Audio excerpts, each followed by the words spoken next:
Oke guys, welcome back again bersama lagi dengan Mr. Penambah dengan cerita-cerita menarik dari Nusa Utara, dari Manado, Tagulandang, Siau, Sangihe Besar, Talaut, dan sampai ke pulau-pulau berbatasan sampai di Filipina. Ya gitu, begitu luasnya cakupan wilayah Kedatuan Sangihe zaman dulu. Tapi karena pada waktu itu ada pertikaian dengan VOC sehingga VOC mengambil alih, sehingga wilayah Manado itu yang dulunya wilayah Kedatuan Sangihe, itu wilayah Kedatuan Siau, menjadi wilayah Manado, menjadi wilayah dari Keresidenan Manado, yaitu di bawah pimpinan VOC. Sehingga kita melihat bahwa ada Pulau Bunaken, Manado Tua, itu semua masuk pada wilayah Kedatuan Siau. Singkil, ada beberapa tempat di Manado itu. Dan kalau di bagian utara itu sampai ke wilayah Mindanao, Tugis, Filipina. Begitu besarnya luas pemerintahan dari Kedatuan Sangihe pada waktu itu. Oke, tapi kali ini kita akan bercerita tentang 3 pendekar dari Kampung Dago, atau dari wilayah Dago dan Pananaru yang berada di Kepulauan Sangihe. Jadi ceritanya 3 pendekar ini adalah pendekar yang sangat sakti pada zamannya dan dikategorikan sebagai keturunan Ansuang.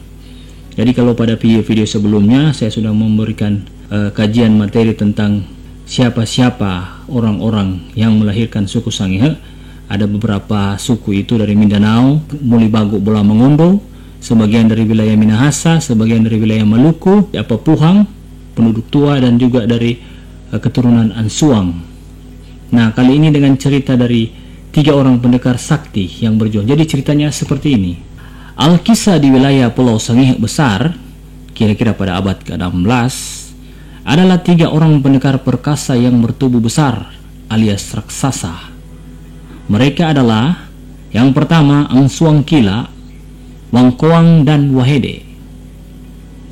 Ketiga pendekar ini adalah kakak beradik, di mana Ansuang Kila adalah yang sulung. Nah, pada waktu itu memang di wilayah Dago dan Pananaru, daerah Sangihe kalau sekarang ini, itu adalah wilayah Kecamatan Tamako. Waktu dahulu kala sering mendapat serangan dari para bajak laut suku Moro dan Sulu, suku Suluk dari Mindanao, Filipina. Peristiwa ini berhubungan dengan dendam lama akibat salah seorang pangeran dari Kesultanan Sulu yang waktu sebelumnya itu pernah datang di wilayah Kedatuan Siau untuk mencari kulit kerang atau puhe lelah untuk diperdagangkan kepada pedagang Cina. Namun salah seorang yang bernama Sarawo membunuh Pangeran Luli dari Mindanao tersebut karena tergiur dengan bisnis kulit kerang tersebut. Akhirnya terjadilah pertikaian berkecamuk antara Kedatuan Sulu dan Moro dengan Kedatuan di wilayah Kepulauan Nusa Utara, dari Tagulandang, Siau, Sangihe Besar sampai Talaut. Namun kali ini penyerangan yang dilakukan oleh para bajak laut Sulu ke wilayah Dago dan Pananaru mendapat perlawanan keras dari ketiga pendekar, yaitu Ansuang Kila, Wangkoang, serta Wahede. Ansuang Kila terkenal dengan pedang baraknya, itu pedang suku Sangihe yang sangat sakti, sehingga masyarakat di Kampung Dago mendapat perlindungan yang hebat dari ketiga pendekar tersebut. Sedangkan Wangkoang pintar dalam strategi perang, serta Wahede yang mahir dalam membuat senjata perang. Kali ini mereka bertiga mengalahkan para perompak atau bajak laut dari Mindanao tersebut.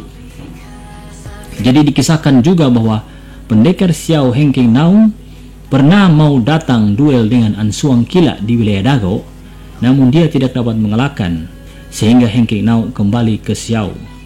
Kira-kira pada abad ke-16. Ketiga pendekar ini akhirnya sampai pada suatu keputusan. Yang sulung yaitu Ansuang Kila berkata bahwa baiklah, karena saya adalah yang sulung, maka saya akan menjadi raja di wilayah ini, kata Ansuang Kila kepada kedua adiknya. Sontak kedua adiknya itu berkata, memang engkau yang tua, tetapi strategi perang adalah saya yang paling mahir, kata Wangkoang. Juga Wahede menyahut, oh jangan dulu, saya yang paling berperan karena semua senjata hebat itu saya yang membuat.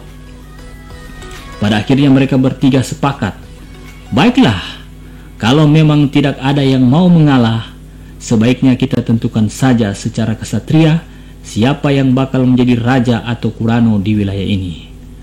Dan terjadilah perang antara ketiga kakak beradik tersebut. Masing-masing menyusun strategi serta mengatur siasat beserta pengikut masing-masing.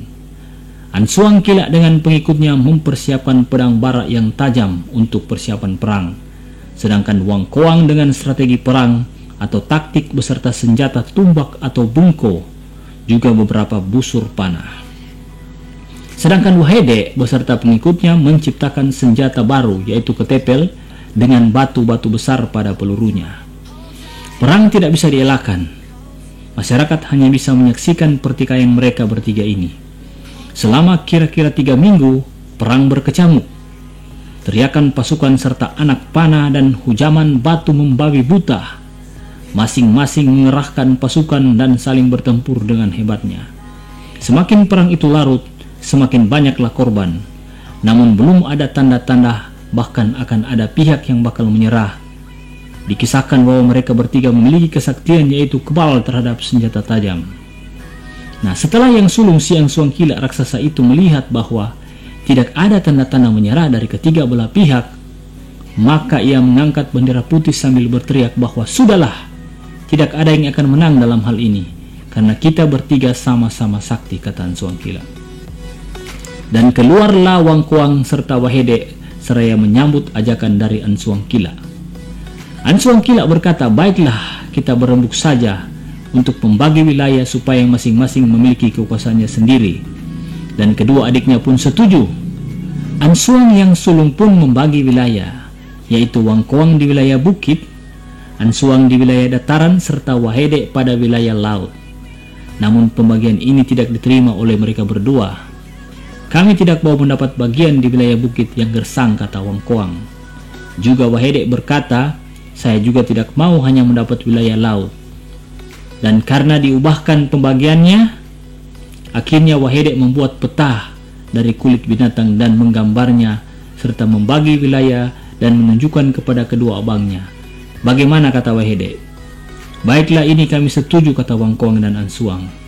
Dan terjadilah Ansuang Kila menjadi Kurano di Dago, Wang Koang menjadi raja dan menetap di Tanjung Hego, sedangkan Wahede menjadi raja dan berpusat di dataran tinggi Dumpaeng.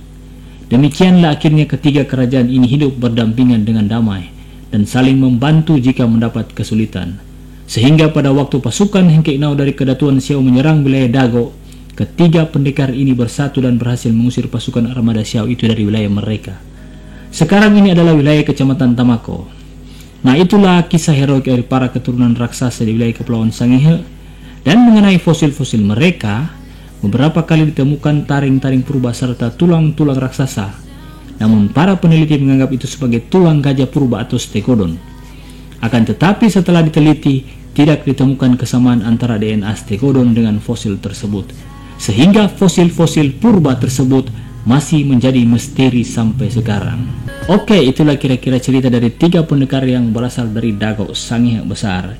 Dan kiranya ini dapat menjadi sesuatu yang menarik dan menghibur bagi anak-anak Anda. Anda bisa menceritakan kepada anak cucu Anda dan menjadi kebanggaan bagi mereka. Thank you for watching and don't forget to subscribe.